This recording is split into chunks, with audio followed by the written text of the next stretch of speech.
찬송하시겠습니다.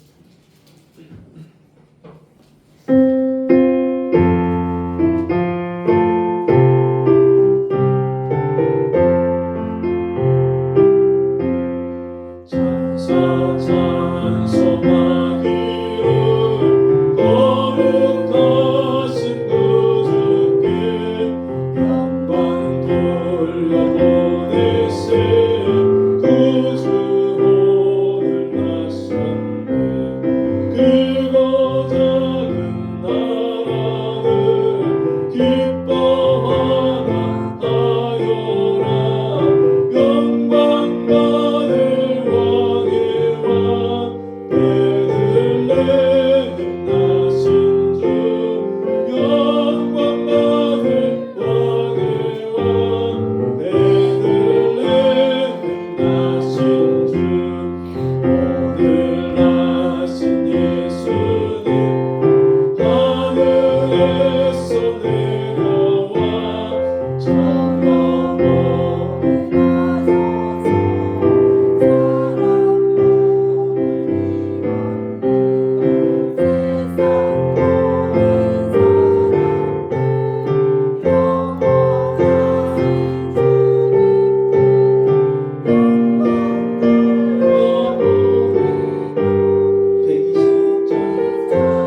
오늘 하나님이 우리에게 주신 말씀 이사야서 9장 6절에서 7절입니다.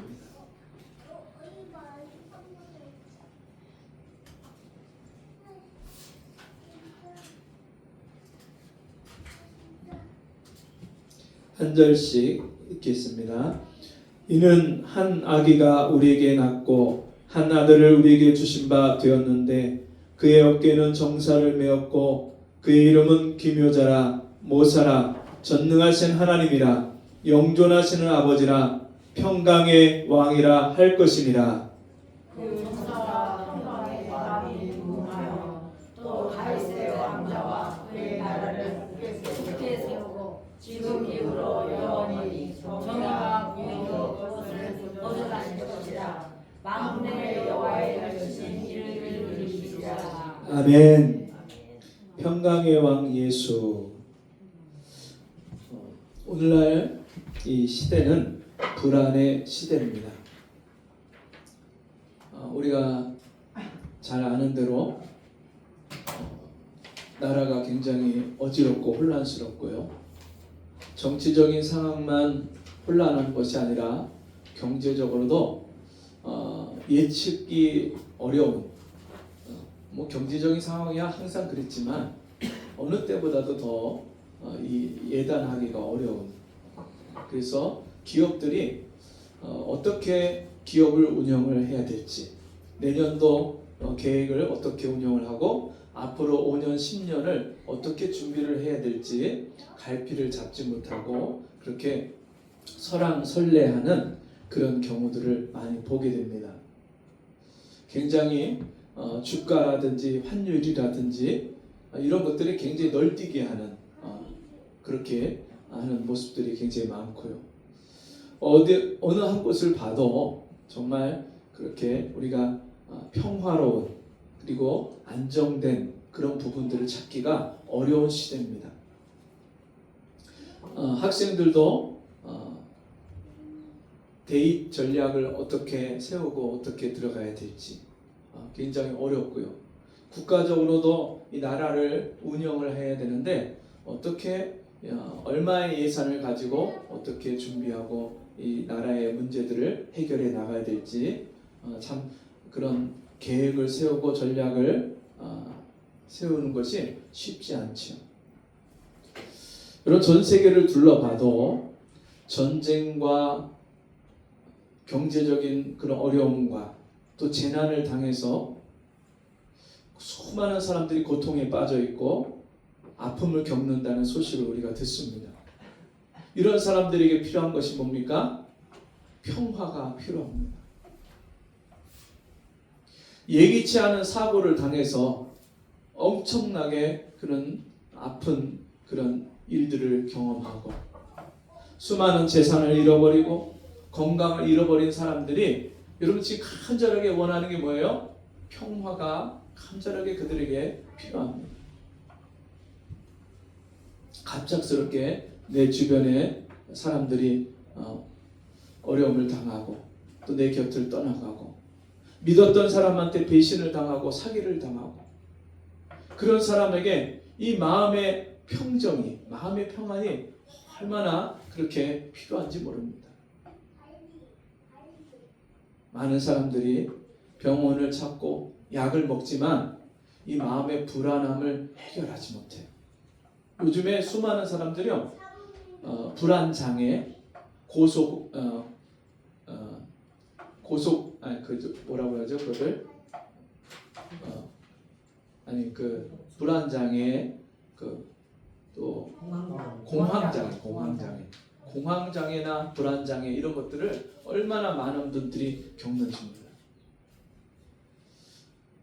이게 그냥 옛날에는 어쩌다가 있던 것인데 지금은 수많은 사람들이 다 한두 번씩 경험을 했거나 또 많은 주변의 사람들이 이런 일들을 당하는 것을 많이 보게 돼요. 우울증, 조울증 이런 일들도 참 많이 일어나고요.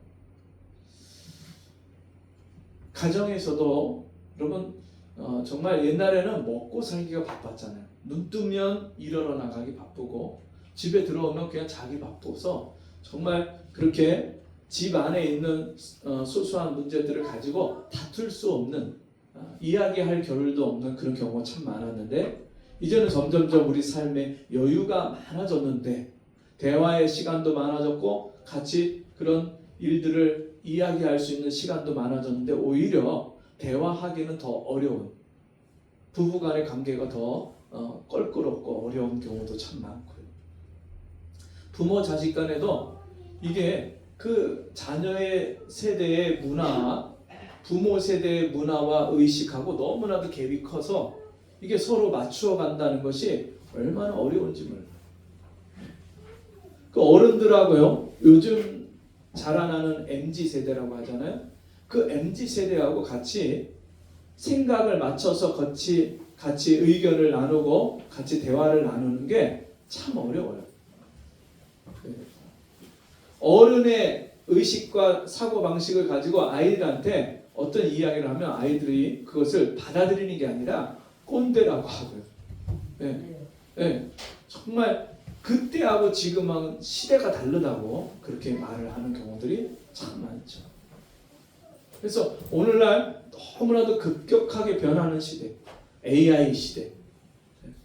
정말 요즘에는 신종 사기가 실제로 내 아들, 딸의 얼굴을 이거 화면을 편집을 하고 영상 통화를 하는데 화면을 편집을 해갖고 내 아들, 딸이 말을 하는 것처럼 목소리도 그렇게 흉내를 내갖고 전화를 걸어오니 그거를 어떻게 누가 분별을 하냐고. 그러니까 이게 얼마나 어려운지 몰라요. 어떤 분은 아들한테 전화가 왔대요. 아버지, 내가 지금 이렇게 사고가 나서 이렇게 그 돈을 빨리 붙여줘야 된다고. 그러니까 잠깐만 기다려보라고. 그래서 전화를 끊고 아들한테 전화하니까 아버지 왜요? 나 직장인데. 네. 그러니까 이게 진짜 옛날에는 상상하지 못했던 일들이 지금 오늘날 시대에 일어나고 있고요. 오늘날 나이 드신 분들, 연세 드신 분들이 그런 스마트 기기나 이런 것들을 따라가기가 참 어렵고 벅찬 시대. 여러분, 이런 불안한 시대에 우리에게 있는 이런 문제들을 우리 스스로 해결할 수 없는 일들을 과연 우리가 겪으면서 이 불안한 시대를 어떻게 살아갈 것인가. 여러분, 이 모든 문제가 어디서부터 시작됐습니까? 죄에서부터 시작이 됐습니다. 어떤 죄요? 하나님 말씀을 불순종한 죄에서부터 이 모든 인생의 문제가 시작이 됐어요.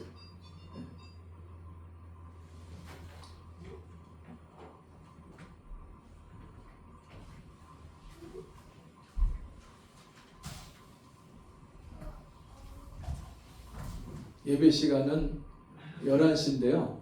11시보다 조금 먼저 와서 하나님 앞에 기도로 준비하고 마음을 정돈한 상태에서 예배를 드리면 정말 우리가 지금까지 기대하거나 받지 못했던 그런 은혜들을 하나님이 주실 줄 믿습니다. 그럼 예배 시간을 좀 더 일찍 11시면 10시 반이라 생각하고 준비를 해서 그렇게 나오시면 좋겠어요. 진짜 하나님은 우리의 중심을 보시잖아요. 우리가 예배를 얼마나 사모하고 준비하고 오시는 이 자리에 나오는지를 우리의 마음을 중심을 하나님 보시기 때문에 우리의 마음을 주님 앞에 드렸으면 좋겠습니다.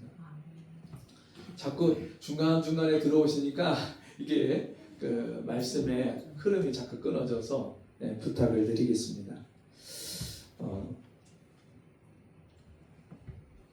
여러분, 정말 이 인생의 모든 문제의 시작이 어디서부터 시작됐다고요? 죄에서 시작되는데 어떤 죄요? 하나님 말씀을 불순종한 죄에서 우리 인생의 모든 근원이, 모든 문제가 시작이 됐습니다. 아담이 하나님이 명령하신 선악을 알게 하는 나무의 실과는 먹지 마라. 그 말씀 한마디, 그 말씀을 불순종하는 거기서부터 죄가 우리 사람에게 들어왔고요.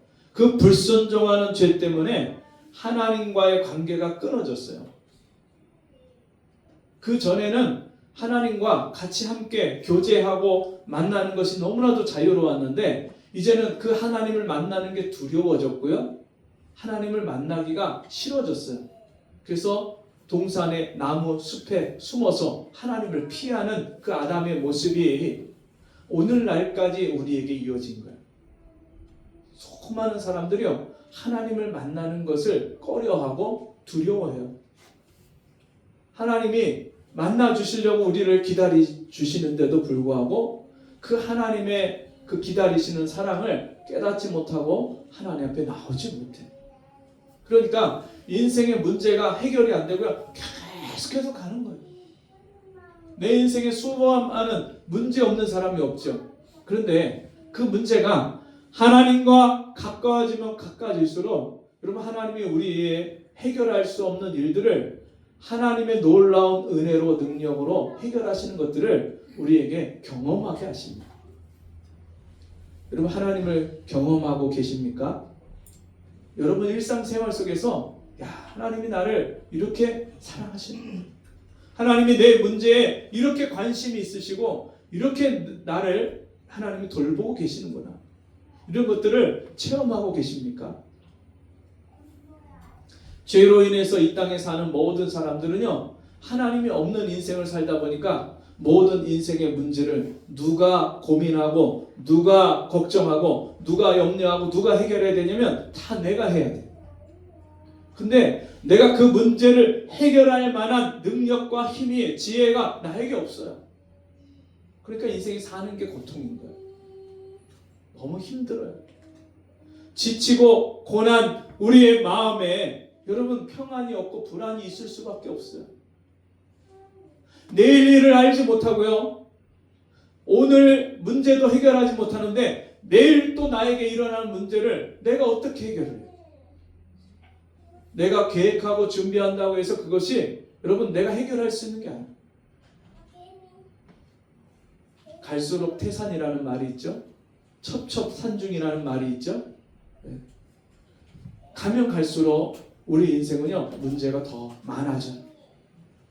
여러분, 다니엘서에 예언된 대로 여러분 빨리 왕래하며 지식이 더하리라 하신 그 말씀대로요, 지금 얼마나 빨리빨리 왕래합니까?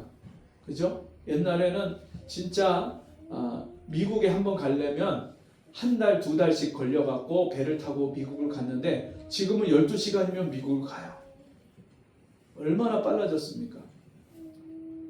여러분, 지식은 얼마나, 그 지식이 얼마나 홍수예요.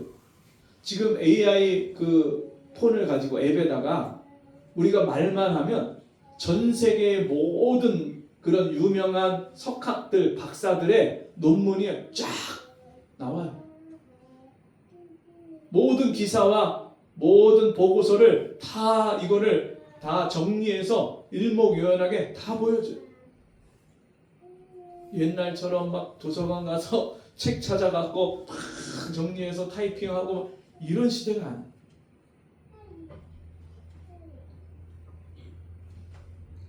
여러분, 이 세상에 있는 그 급변하는 시대를 우리가 무엇으로 쫓아갈 수 있겠어요?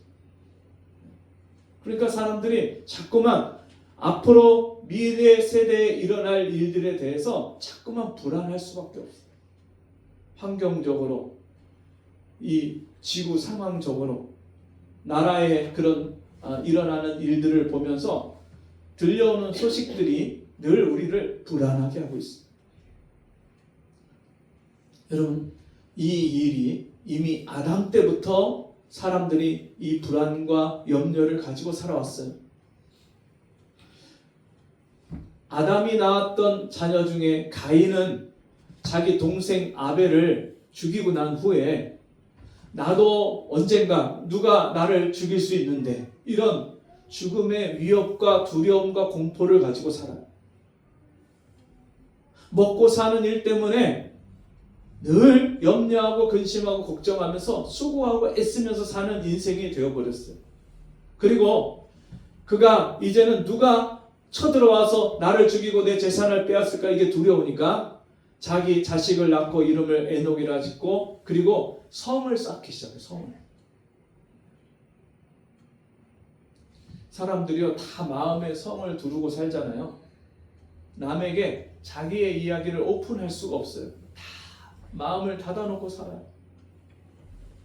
아파트 문화가 여러분 지금 우리나라처럼 이렇게 아파트 문화를 많이 사는 나라도 드문데 이 아파트 생활권에요 이게 가면 갈수록 옛날에는 부침개 하나 붙여갖고 옆집, 이웃집, 앞집, 뒷집, 옆집 다 모여갖고 부침개 하나 갖고 나눠 먹고 그 집에 숟갈이 몇 개인지 젓가락이 몇 개인지 다 알 정도로 그렇게 서로 나누고 김장한다 그러면 어떻게 해요? 다 모여갖고 김장하고 야 오늘은 우리 집 했으니까 내일은 너네 집이고 모레는 언니네 집이고 서로 이렇게 돌아가면서 김장도 하고. 근데 지금은요 아파트 옆집에 누가 사는 줄도 몰라요. 그리고 거기서 사람이 고독사를 하고 죽어나가도 그거를 몇 날 며칠이 지나도 몰라요. 많은 사람들이 이제 한 가정 홀로 사는 그런 가정들이 너무나도 1인 가정이 늘어나면서 이제는 진짜 외로워서 사람들이 너무나도 외롭대요. 그래서 요즘에는 카톡에 무슨 기능까지 나오냐면 외로워 그러면은 내가 옛날에 주고받았던 사람들 그 대화 이런 것들이 쭉 뜬대요. 결국 그걸로 검색을 해서 옛날 추억을 그 카톡에 들어가서 본다는 거예요. 보고 싶어 사랑해 그러면 옛날에 보고 싶어 사랑해 하고 대화를 나눴던 그게 목록이 쫙 뜬대요. 그러니까 사람은 많고 도시 생활이고 많은 사람들 속에 군집 속에서 우리가 살지만 사람들은 더 외로워요. 우리 마음에 있는 이런 문제들을 해결할 곳이 없어요. 그런데 하나님께서 우리에게 놀라운 은혜를 베푸신 것이 이 모든 인생의 근원적인 문제들을 해결하시기 위해서 하나님의 아들을 이 땅에 보내주셨습니다. 2000년 전에 이 땅에 오신 예수 그리스도는 이 땅에 오시기 전에 이미 오래전부터 아담에게 여자의 후손을 약속하신 때부터 그리고 그 이후에 아브라함에게 이삭에게 야곱에게 여자의 씨로 오시는 예수 그리스도 아들을 낳게 해주시겠다고 하셨던 그 예수 그리스도가 이 땅에 오실 메시아를 오래전부터 약속해 놓으셨고 오늘 본문의 말씀은 예수님이 이 땅에 태어나시기 전 600여 년 전에 이사야 선지자에게 하나님이 미리 예언의 말씀을 해주신 거예요. 오늘 본문의 말씀을 보시면 이는 한 아기가 우리에게 낳고 한 아들을 우리에게 주신 바 되었는데 그의 어깨는 정사를 메었고 그의 이름은 기묘자라 모사라 전능하신 하나님이라 영존하시는 아버지라 평강의 왕이라 할 것이니라. 이는 한 아기가 우리에게 낳고 한 아들을 우리에게 주신 바 되었는데 한 아기가 낳다. 여러분 이 땅에 아기가 낳는 일이 애 낳는 일이 얼마나 많습니까? 우리나라가 요즘에 점점 출산율이 줄었다 하지만 그래도요 진짜 몇십만 명이 아이가 태어나잖아요. 근데 이 세상에 수많은 아기가 태어나는데 그 중에서도 다른 평범한 모든 아기들과 다른 특별한 아기가 이 땅에 태어나는 거예요. 야곱의 별을 약속하신 하나님이 별을 따라서 동방에서부터 그 별을 연구하던 사람들이 하나님의 약속의 말씀을 믿고 별이 나타나기를 기다렸던 사람들이 예루살렘에 와서 베들레헴에 와서 예수 그리스도께 경배하고 그 아기를 만난 거예요. 말 9일에 태어나서 그때 당시에 모든 사람들이 호적을 등록하러 모였기 자기 고향으로 돌아왔기 때문에 여관을 잡을 수가 없어요. 그러니까 예수님이 그 어머니 마리아가 아이를 이제 낳아야 되는 상황에서 할 수 없어서 마구간을 빌려서 그 마구간에서 아이를 낳았어요. 여러분 요즘에 아이를 낳으면 어떻게 낳죠? 우리는 병원에 가서 의사들이 몇 날 같이 아기 낳읍시다. 미리 예약을 잡아서 낳기 전에도 계속해서 가서 검진을 받고 아이가 이상이 없는지 있는지 산모가 건강한지 아닌지 다 그것을 진찰을 해서 그리고 그 아이가 낳기까지 얼마나 지극정성으로 그렇게 태교를 하고 그 아이를 낳잖아요. 그러면 온 식구들이 그 아이 하나를 돌보느냐고 다 매달려요. 저희 형수님이 그 자녀분이 아이를 쌍둥이를 낳았고 그 쌍둥이를 가서 돌본다는 얘기를 하는데 이런 쌍둥이 나면은 이거는 진짜 초비상인 거예요. 양가가 친가 외가가 초비상이에요. 그 쌍둥이 돌보느냐고. 근데 여러분 지금도 아이를 낳으면 사람들이 그 아이 난 집을 너무나도 축하하고 그 아이를 진짜 산모가 이 산후조리를 잘 해야 되니까 그렇게 옛날에 그 유럽이나 미국 사회나 이런 데는요 아이를 낳으면 산모가 가서 바로 샤워를 했대요. 근데 요즘에는 이 우리나라 한국식으로다가 산후조리하는 거, 산후조리원에서 산후조리하는 거 이게 그쪽에도 K-팝 문화, K 문화로다가 컬처로 가갖고 이게 그렇게 산후조리를 하는 사람들이 늘어난다는 거예요. 그렇게 아이를 낳으면 너무나도 환대를 받고 지극정성으로 그 돌보는 게 당연한데 이 우리 주님은요 이 땅에 오실 때 방에서 편안하게 따뜻한 방에서 낳는 것도 아니고 그 마구간에서 정말 어느 한 종의 자식처럼 그렇게 너무나도 보잘것없는 모습으로 그렇게 주님이 나오셨어요. 그리고 아이를 낳으면 요람에다가 아이를 누이는데 그런 요람도 없어서 그 주님을 어디다가 눕혔어요? 말 구유에다가 말이 먹는 그 여물을 먹는 구유에다가 예수님을 눕혔어요. 여러분 이 말씀은요 하나님이 창조주이신 하나님이 가장 낮은 자리에 가장 비참하고 천한 모습으로 이 땅에 주님이 오셨다는 거예요. 왜요? 누구 때문에요? 우리 때문에, 나 때문에 죄로 인해서 하나님의 영광에서 떨어져서 가장 비참한 모습을 살고 있는 이 땅의 죄인들을 살리고 구원하시기 위해서 우리 이 세상의 죄인들이 겪어야 되는 모든 연약함과 비참함을 친히 몸소 경험하기 위해서 체휼하기 위해서 예수님이 그런 모습으로 이 땅에 오셨어요. 하나님의 아들이 우리를 구원하시기 위한 하나님의 그 사명을 받아갖고 이 땅에 그렇게 모습으로 오셨습니다.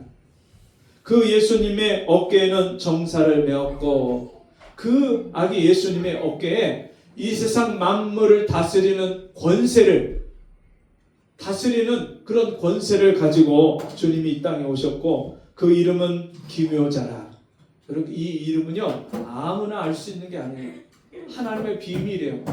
그래서 요한계시록에도 보면 그 계시는 예수 그리스도의 계시라. 계시라는 말씀은요 감춰져 있는 것을 열어서 보여준다는 말씀이에요. 예수님을 이 땅에 오신 예수님을 우리가 믿을 때 그 예수님을 가리켜서 특별 계시라고 합니다.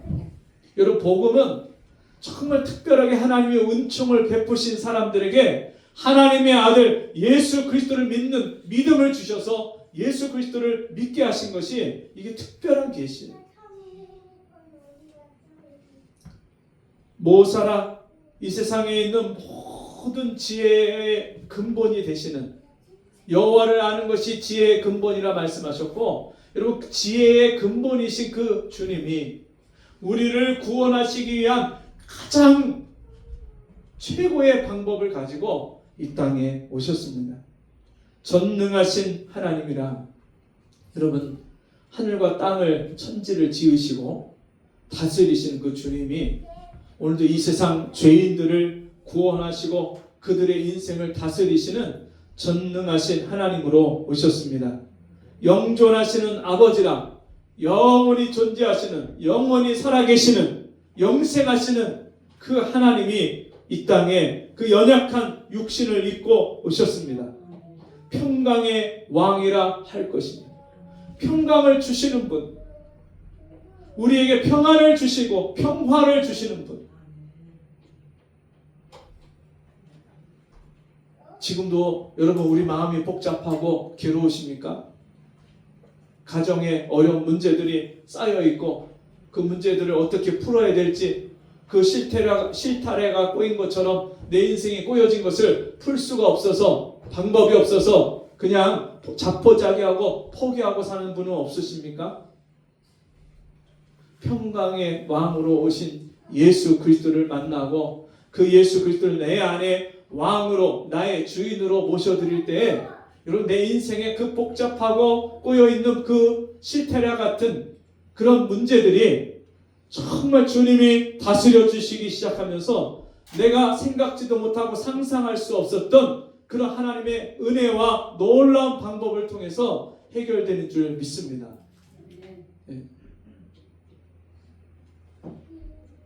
자, 하나님은요 우리에게 이런 일들을 행하시는데, 저희가 교회를 이전을 하면서 빌린 돈이 있었는데, 원래는 여유있게 그 돈을 쓸 수 있는 그 돈이었는데 갑자기 그분이 그 돈이 급하게 되면서 우리가 그 돈을 갑자기 해드려야 되는 상황이 됐어요. 근데 이게 대출이나 이런 것들이 요즘에 쉽지가 않잖아요. 근데 보험 계약 대출을 우리가 벌써 예전에 받았던 것이 있었는데 지금 그게 안 되는 줄 알고 있다가 알아보니까 계약 대출이 나오는 거예요. 네. 그리고 제 보험 중에 하나를 해지하고 거기서 그 적립심 보험이 나오는 게 또 있는 거예요. 해지할 수 있는 게. 그래서 해지하고 다시 들으면 되니까.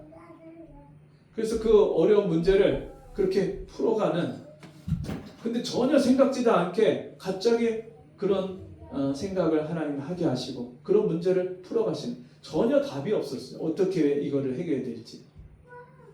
그럼 우리 인생에 그런 문제들이 참 많잖아요. 갑작스럽게 내가 계획하고 예상하지 못한, 계획하지도 못했고 예상도 못했던 일이 우리에게 갑자기 일어날 때, 여러분 그걸 우리가 할 수 없는 일들이 참 많잖아요. 근데 하나님은요 우리에게 생각나게 하시고 지혜를 주시고 때로는 돕는 사람을 붙이셔서 우리가 그런 문제들을 해결할 수 있도록 그런 하나님의 은혜를 베푸십니다. 여러분 그냥 우연히 어쩌다가 되는 일이 아니라 하나하나 우리 인생은요 하나님이 다 주관하고 다스리십니다. 참새 한 마리까지도 하나님이 허락하지 아니하시면 땅에 떨어지지 아니한다 말씀했어요. 참새 2마리가 한 아사리온에 팔리는 것이 아니냐. 그러나 하나님께서 허락하지 아니하시면 그 한 마리도 땅에 떨어지지 아니한다 하셨어요. 여러분 우리 인생이 그냥 데스티니, 운명론에 맡기고 그냥 그냥 팔자려니 하고 살아가는 분들이 있습니까 혹시? 하나님은요 우리의 인생을 바꾸십니다. 내 인생이 전혀 해결되지 않을 것 같은 그런 문제들, 저희가 올 한 해를 뒤돌아보면서 감사한 것들이 참 많지만 그 중에 첫 번째로 감사한 게 이 예배당을 옮긴 거예요. 백석동에서 있을 때 9년 반을 그 지하 예배당에서 아무것도 없이 시작을 했다가 하나님께서 이제 여기로 옮기게 하시는데 그 과정들이 얼마나 놀라운지 몰라요. 어느 목사님을 통해서 정말 이제는 교회가 이전할 때가 되었다고 기도하시자고 그렇게 선포하는 그 말씀이 저에게 하나님의 음성으로 들려지고 믿음으로 받아들여져서 아멘하고 그날부터 우리 성도들과 같이 기도하기 시작했는데 정말 하나님의 일사천리로 일을 이루어 가시는 거예요. 우리 교회의 그런 형편을 가지고 이렇게 교회를 이전하는 게 전혀 생각할 수 없었는데 하나님은요 이 일을 이루어 가셨어요. 정말 여러분 인생에 내가 내 힘으로 안 되는 일들이 정말 아직도 많이 있다고 생각하시잖아요. 실제로 우리에게 있잖아요. 그런 산적한 문제들이. 근데 여러분 제일 큰 문제는 뭐냐면 주변의 상황과 환경이 문제가 아니고요. 내 마음이 문제예요. 내 마음이 불안하고 내 마음이 걱정이 되고 어떤 문제 때문에 자꾸 스트레스를 받고 돈 때문에 압박을 느끼고 인간관계 때문에 정말 해결할 수 없는 그 문제 때문에 매일 그렇게 상처를 받고 아파하고 이 모든 것을 다스리고 해결해 주시는 분이 평강의 왕으로 오신 우리 예수님인 줄 믿습니다. 성경에 보면 이 예수를 믿고 성령 충만함을 받으면 하나님께서요 물질에도 재물에도 윤택하게 하시고 풍성하게 베풀어 주신다는 하나님의 약속이 있어요. 그 모든 인생의 문제가 물질적인 문제, 인간관계의 문제, 내 주변의 상황과 환경의 문제, 이 모든 것이 어디에서 그 열쇠가 시작이 되냐면 예수 그리스도께서 나를 위해서 이 땅에 오신 것을 믿고 내가 그 예수를 믿고 그 예수님께 내 인생의 모든 문제를 맡길 때 주님이 내 마음과 생각을 다스려 주시고 주님이 내 마음뿐만 아니라 우리 가정을 다스려 주시고 우리 인생의 문제를 주님이 다스리신다는 것을 믿을 때 이 놀라운 일들이 은혜들이 우리에게 이루어지는 줄 믿습니다. 여러분 믿으십니까? 여러분 이 말씀은요 믿는 자에게 응답이 되는 거예요. 똑같이 이 말씀을 들어도 이 똑같은 말씀을 알아도 내가 믿고 그 말씀을 나에게 주신 하나님 말씀으로 받아들이지 않으면 나와 전혀 상관이 없는 거예요. 그 뒤에 있는 말씀이 이렇게 말씀이 나오죠. 7절 그 정사와 평강의 더함이 무궁하며 여러분 주님이 우리를 다스려 주시기 시작하면 그 평강이 잠깐 그냥 내 마음의 위로와 평안이 있다가 상황과 환경이 바뀌면 또다시 그런 문제들에 휩싸여서 평안을 잃어버리는 게 아니라 계속해서 공급해 주십니다. 여러분 마르지 않는 샘이 있으면 이런 농사 걱정이 없잖아요. 근데 그런 샘물이 없는 사람, 저수지가 없고 호수가 없고 물을 댈 수 있는 강이 없는 사람은 여러분 가뭄이 들면 매일매일 걱정을 해야 돼요. 비가 조금 가물 때는요 진짜 희한한 게 비가 잘 오지도 않을 뿐더러 혹시 와도요 살짝 왔다가 그냥 끝나요. 그냥 몇 시간 지나면 다 말라버리고 없어요. 내 안에 생수의 근원이신 예수 그리스도가 찾아오셔서 나와 함께 계시는 것을 믿는 이 은혜를 경험하는 사람은요 날마다 내 안에서 내 마음과 생각을 다스려 주시고 평안을 주시는 주님의 은혜가 날마다 흘러넘쳐요. 어저께 엘리베이터를 탔는데 모녀가 옷을 잘 차려입고 저희 앞 그 엘리베이터에 같이 tas어요. 근데 제가 딱 봐도 옷차림이나 행색을 딱 보면 여기 근처에 있는 어느 잘못된 그 교회에 거기 다니는구나 딱 이게 느껴져요. 워낙 그런 분들을 많이 보니까 이제 딱 모습만 보면 느껴지는데 타서 그 두 모녀가 대화를 나누는데 엄마가 아이 짜증나 막 이러면서 막 얘기를 하는 거예요. 옆에 누가 탔는지 안 탔는지 그거 신경도 안 쓰고 그냥 그 모녀가 대화를 나누는데 짜증나. 옷은 엄청나게 잘 차려입었어요. 얼굴도 말끔해요. 근데 그 마음에는 평안이 없어요. 근데 여러분 진짜 우리가 다른 것은 없어도 내 안에 평안이 있어야죠.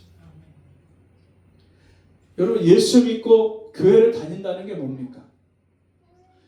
교회를 안 다니는 사람, 예수를 안 믿는 사람, 세상 사람들과 우리에게 구별되는 게 다른 특별한 게 있다면 어떤 것이 있습니까?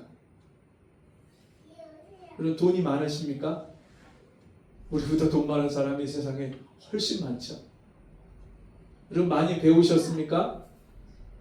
요즘에는요, 대학교 안 나온 사람을 찾기가 어려워요.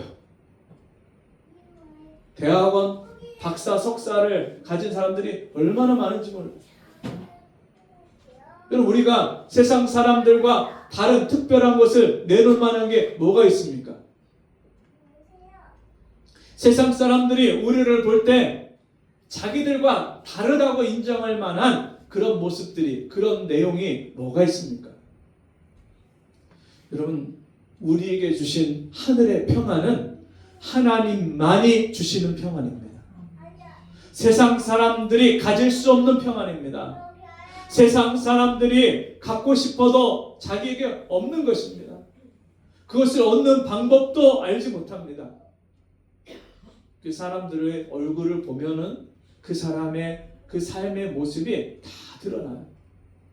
나이 40이 되면 자기 얼굴에 책임을 져야 된다. 그런 말이 있죠. 그 말은 뭐냐면 그 사람이 40년 동안 살아온 삶의 그 모든 내용이 어디에 나타난다고요? 얼굴에 나타나요. 얼굴에. 염려, 근심, 걱정을 수없이 하면서 사는 사람은 얼굴이 시커매요. 네. 늘 짜증내는 사람은 얼굴이 보면 진짜 짜증나게 생겼어요. 네. 옆에 있는 분 한번 얼굴을 쳐다보시면서 자기 얼굴을 보여주시면서 내 얼굴에는 뭐라고 써 있습니까? 시작. 네. 네. 이런 이게 교회 안에서는 우리가 오랜만 일주일에 한 번 만나갖고 안녕하세요, 잘 지내셨어요, 건강하시죠, 막 인사하면서 좋은 모습을 우리가 보여줄 수 있지만 요즘 가정에 가면 부부 사이에, 부모 자식 간에, 형제 간에 여러분 그 얼굴을 숨길 수 있나요, 없나요? 없어요. 삶의 내용을 숨길 수가 없어요. 근데 여러분 우리가 연륜이 좀 쌓여가고 또 신앙생활에 그런 은혜가 점점점 늘어가면 이렇게 사람들 얼굴을 보면 저분이 요즘 어떤 삶을 살고 있겠구나 하는 게 100% 자세히는 몰라도 어느 정도 대강 이거 보고 알 수가 있죠. 근데 여러분 사람이 나를 보고 저 사람이 어떻겠구나 하는 것보다 더 우리가 신경 써야 될 게 뭐냐면 하나님이 우리를 보실 때 너 얼굴이 왜 그러니? 하고 물어보실 수 있어요. 가인이 자기 동생 아벨 때문에 아벨이 드린 제물은 하나님이 연락하시고 자기가 드린 제물을 하나님 받지 않으시니까 그것 때문에 화가 나갖고 그 동생을 보는데 막 시기 질투가 나고 화가 나는 거예요. 그러니까 얼굴이 울그락불그락 하니까 하나님이 가인에게 물어보십니다. 야, 너 얼굴이 왜 그래? 하나님 물으셨어요. 성경에. 너 안색이 변하면 어찌 미뇨? 너 얼굴이 왜 그렇게 변하니? 사람이요, 이 마음에 기쁨과 평안이 있는지 감사가 있는지 이거 얼굴로 나타납니다. 즐거움이 있는 사람, 기쁨이 있는 사람, 평안이 있는 사람 얼굴에 나타나요. 근데 마음에 근심과 걱정과 염려와 짜증이 있는 사람 그것도 역시 얼굴에 나타나요. 근데요, 하나님이 우리에게 물어보신다니까요. 너는 얼굴이 왜 그러니? 사람들이 나를 어떻게 보느냐 그거는 참 많이 우리가 신경 쓰는데 하나님이 나를 보실 때 내가 어떤가 그거는 우리가 신경을 못 써요.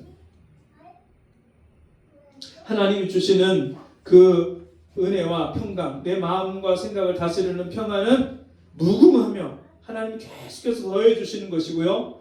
다윗의 왕자와 그의 나라에 군림하여 그 나라를 굳게 세우고 지금 이후로 영원히 정의와 공의로 그것을 보존하실 것이라. 다윗의 자손으로 이 땅에 오시는 예수 그리스도, 그분을 통해서 하나님 나라가 이 땅에 임했어요.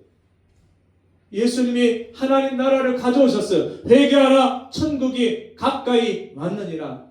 어떤 사람이 이 하나님 나라를 받느냐면 회개하는 사람이 하나님 나라를 받는 거예요.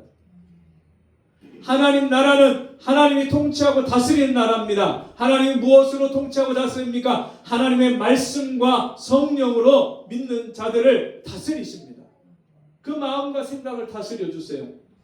그러니까 회개하는 사람이 하나님 나라를 받고, 회개하는 사람이 하나님 나라의 평안을, 하나님이 다스려 주시는 평안을 누리면서 살게 되는 겁니다. 자, 그런데요, 더 놀라운 은혜가 있습니다. 그 마지막 7절의 마지막 소절을 제가 읽어드립니다. 만군의 여호와의 열심히 일을 이루시리라. 아멘. 모세가 호렙산에서 떨기나무에 붙은 불 가운데서 하나님을 만나는데, 이 모세가 어떻게 하나님을 만나냐면, 자기가 여태까지 수많은 불을, 나무가 불타는 것을 본 적이 있는데, 이거는 나무에 불이 붙었는데 꺼지지가 않는 거예요. 하나님이요, 불 가운데 불로서 이 모세를 만나 주시는데 꺼지지가 않아요. 여러분, 하나님의 열심이 이 모세에게, 내가 이스라엘 백성들을 애굽에서 이끌어 내리라, 그리고 가나안 땅을 너희에게 들어가게 하리라, 이 약속하신 말씀을 이 하나님이 꺼지지 않는 불과 같은 그 열심을 가지고 이 약속을 이루어 가십니다. 하나님은 오늘도 이 땅에 이 하나님의 약속을 믿는 사람들에게 이 하나님의 열심을 가지고 우리에게 이루시는 이 열심이 뭐냐면, 우리 안에 마침내 평강을 주시는 열심. 예수님이 부활하신 다음에 제자들을 만나서 제일 먼저 그들에게 하신 말씀이 뭐예요? 얘들아, 너에게 평안이 있을지어다. 평안을 주셔서 평강이 있을지어다. 하나님이 우리에게 주시고자 하는 최고의 그 은혜가 뭐냐면, 하나님이 나와 함께 하셔서 나를 다스려 주셔서 하나님이 주시는 평안을 하나님과 함께 누리기를 원하십니다. 근데 하나님은요, 이 일을 이루시려고 하는데 우리가 하나님 말씀에 불순종해서 이 평안을 누리지 못하는 거예요. 그때 하나님은요, 우리에게, 하나님 말씀을 불순종하고 하나님 뜻대로 살지 못하는 우리에게 하나님이 이 평강을 주시기 위해서 하시는 열심이 있는데, 그것이 뭐냐면 8절입니다. 주께서 야곱에게, 오늘 본문을 읽지 않았는데 제가 읽어드립니다. 주께서 야곱에게 말씀을 보내시며 그것을 이스라엘에게 임하게 하셨은즉, 하나님이 말씀을 보내셔서 그 말씀을 임하게 하셔서 말씀대로 이루시는 하나님의 역사를 보게 하십니다. 이스라엘 백성들이 하나님을 거역하고 불순종하고 우상을 섬기고 그러니까 하나님이요, 이방 나라를 보내서 그들을 징계하시고 책찍질하셔서, 사람 막대기와 인생 책찍을 가지고 징계하셔서 그들이 하나님 말씀 앞에 자기들을 깨달아서 회개하고 돌이키게 하시는데, 이거를 언제까지요? 이스라엘 백성들이 완전히 하나님 말씀에 굴복하고 순종할 때까지 하나님은 이 일을 계속 하십니다. 여러분, 오늘 나에게 해결되지 않는 문제가 있습니까? 그거는 내가 아직 하나님 앞에 엎드리고 굴복하지 않은 거예요. 여러분, 아기 예수를 만났을 때 그 아기 예수 앞에 동방에서 온 박사들, 사회적으로 그 명성이 있고 신분이 있고 지위가 있는 사람들, 그들이 어린 아기 앞에 어떻게 했어요? 엎드려 경배했어요. 여러분, 오늘 우리의 마음이 높아져서 내 인생의 문제를 하나님 앞에 맡기지 아니하고 내가 해결해 보려고 하고, 내 경험과 내 방법을 가지고 내가 그것을 하려고 할 때 그 문제가 풀려지지 않아요. 근데 하나님 앞에 납작 엎드려서, 하나님, 나는 할 수 없어요. 내 힘으로, 내 능력으로 할 수 없어요. 주님 도와주세요. 주님 살려주세요. 주님 함께 해주세요. 그 주님의 다스리시는, 주님이 내 문제를 다스려 주시는 그 은혜를 구할 때 주님은요, 우리에게 이 하나님의 열심을 가지고 이 하나님의 평강을 우리에게 마침내 누리게 하실 줄 믿습니다. 믿음은요, 이 하나님의 열심을 보는 게 믿음이에요. 내가 하는 게 아니구나. 하나님이 하시는 거구나. 내 자녀도 내가 못 고칩니다. 어느 목사님이 간증을 하시는데 자기 부모님이 장로님이시래요. 근데 이 목사님이 그 장로님의 뜻과 전혀 다르게 사는 거예요.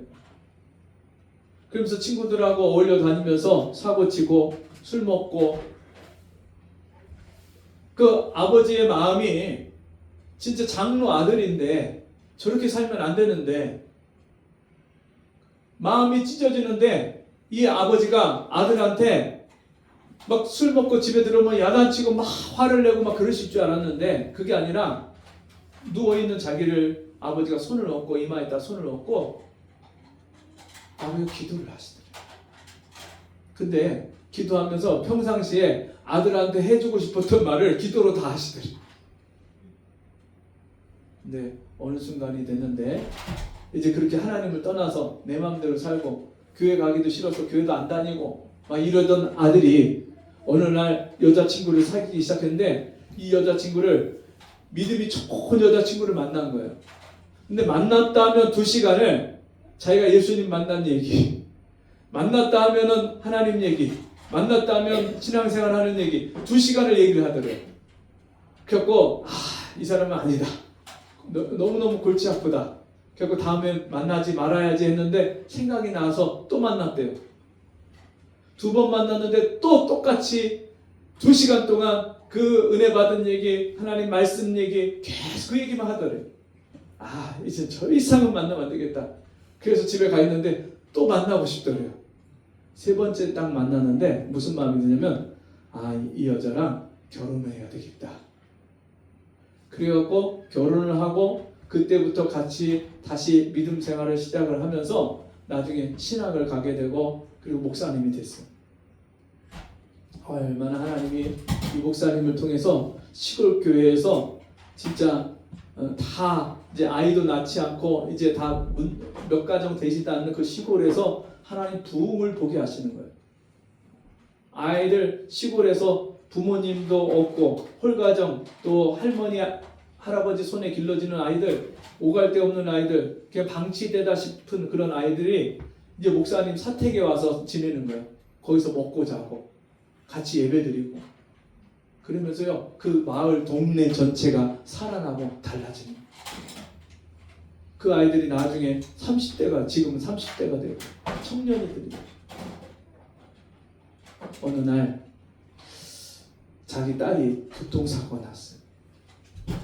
교통사고가 나갖고 교회 아이들하고 같이 차를 타고 가다가 사고가 났다는 얘기를 듣고 거기 달려갔더니 4명의 아이들은 괜찮은데 자기 딸은 길 바깥에 튕겨져 나와갖고 거기 엎드러져 있는데, 가갖고 그 아이한테 너 괜찮니? 하고 묻는데, 아빠 나 너무 아파. 근데 그 아이가 그렇게 아픈 중에도 아빠 다른 아이들은 괜찮아? 묻더래요. 나중에 병원에를 그 시골 대학 그 이제 조금 읍내에 가서 좀 큰 병원에 가서 거기 갔더니 여기서 안 됩니다. 빨리 더 큰 데로 원주 기독병으로 가세요. 알고 봤더니 사고가 나면서 그 위를 다른 차가 얘를 지나가서 갈비뼈가 다 으스러져서 폐를 찌르고 장기를 찌르고, 그리고 골반이 완전히 다 으스러지고 대수술만 5번을. 그 아이가 그 수술을 해서 중환자실에 있는데 그 아이를 아빠가 만났더니, 아빠 왜 나만 이렇게 힘들고 어려운 일을 당해야 되냐고 막 울면서 아빠한테 따지더래요. 근데 그 아이한테 나중에 이제 아빠가 뭐라고 했냐면, 너 그래도 하나님 앞에 감사일기를 한번 써봐. 너 손가락 움직일 수 있으니까 거치대를 여기다 해줄 테니까 네가 누워갖고 꼼짝도 못하니까 대수건 다 받아내니까 손가락으로 카톡으로 하나님 앞에 감사일기를 한번 써봐. 내가 무슨 감사할 게 있다고 감사일기를 쓰냐. 너 아빠가 그 카톡에다 감사일기 쓰면 내가 너 좋아하는 강아지 사줄게. 그랬더니 이 아이가 그 아빠 말을 듣고 감사일기를 쓰기 시작합니다. 근데 쓰면 쓸수록 감사할 내용들이 너무 많은 거예요. 그리고 그 감사를 통해서 하나님이 이 아이를 치료하시는데 나중에는 이 아이가 중환자실에 나와서 일반 병실로 옮긴 것을 감사일기를 쓰는데 자기가 진짜 죽을 수도 있었던 그런 상황에서 하나님 자기를 살려주시고 이제 일반 병실로 오게 해서 이제 재활을 기다리게 하시고 이 모든 것들을 하나님 너무 감사하다고 막 쓴 거예요. 근데 대수술을 5번이나 했으니까 이 몸에 수술 자국이 너무 많은 거예요. 그러니까 어느 날 엄마한테 그러더래요. 얘가 수술 자국을 다 보더니 엄마 나 결혼 못할 것 같아. 내가 이렇게 흉한 수술 자국이 이렇게 많은데 어떻게 결혼하겠냐고. 그러니까 그 엄마가 너 예수님이 너를 위해서 십자가에서 못 박혀 피 흘려 죽으시고 예수님 부활해서 나타나셨는데 양손과 이 발에 못자국이 그냥 남아 있었고 옆구리에 창자국이 그냥 있었죠. 그거는 주님이 우리를 어떻게 사랑하셨는지 그거를 증거로 보여주신 거야. 너 여기 수술 자국은 네가 흉한 상처 자국이 아니라 하나님이 너를 죽음 가운데서 살려내신 하나님의 그 능력과 은혜를 여기서 하나님이 보여주시는 거야. 네가 이제 앞으로 그 상처를 통해서 수술 자국을 통해서 네가 하나님의 살아계신과 너를 어떻게 살려내셨는지를 많은 사람들한테 알리고 전하라고 하시는 거야. 엄마가 해주는 그 이야기를 듣고요, 이 아이가 달라집니다. 지금은 대학생이 됐다. 중2 때 사고 난 그 여학생이 이제 대학생이 됐어. 그리고 나와서 간증하는 자리에서 그 하나님을 찬양하는 거예요. 우리 같이 한번 기도하겠습니다. 하나님 아버지, 오늘 내 삶 속에 찾아오셔서 불안하고 염려, 근심, 걱정이 가득한 내 삶에 하나님이 함께 하심을 깨닫게 하시고 내가 너와 함께 한다. 놀라지 말라. 두려워하지 말라. 나는 내 하나님이 됩니다. 내가 의로운 손으로 너를 붙들리라. 내 오른손으로 너를 도와주리라 말씀하신 그 하나님이 내 모든 삶을 다스려 주셔서 내 안에 하늘의 평안을 주시는 것임을 깨닫게 하시고 정말 마침내 하나님께서 하나님의 열심을 가지고 이 일을 이루실 것을 우리에게 알게 하시니 감사합니다. 주여, 우리 삶 속에 이 하나님의 평강을 나의 왕으로, 평강의 왕으로 오신 예수 그리스도를 모시고 내 안에 영접하고 그 주님과 함께 살면서 이 평강을 누리게 해 주옵소서. 예수님 이름으로 기도합니다. 아멘.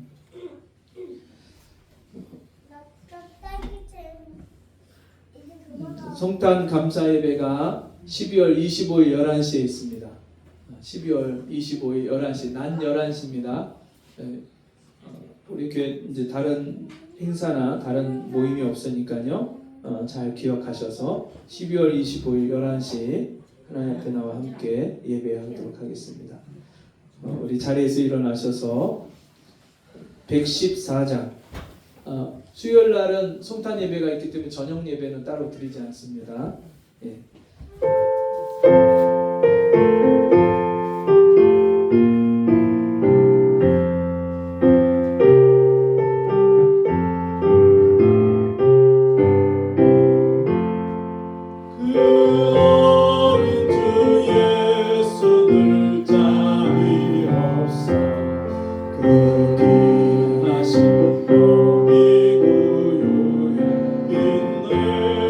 저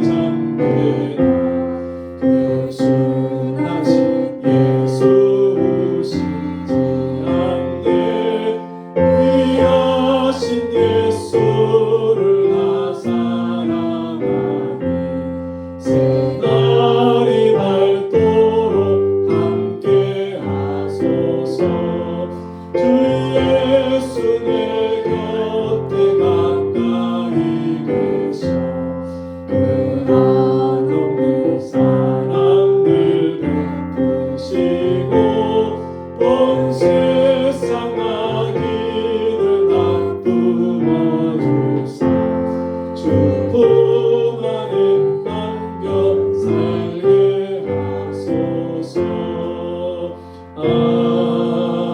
아멘. 지금은 우리 주 예수 그리스도의 은혜와 하나님 아버지의 그 크신 사랑하심과 성령의 감화, 감동, 위로, 교통하시는 은혜의 역사가 하나님의 아들로서 만왕의 왕이시고 전능하신 하나님이신 예수님이 이 땅에 오셔서 가장 낮은 자리에 비참한 우리 인생 가운데 찾아오셔서 우리의 모든 질고와 아픔을 치유하시고 우리 인생의 문제를 다 담당하셔서 주님께 나와 주님을 영접하고 주님을 내 왕으로 나의 주인으로 모시고 주님과 함께 사는 자에게 이 하늘의 평안을 더하시는 이 놀라운 은혜와 역사가 지금부터 영원토록 함께 있을지어다. 아멘.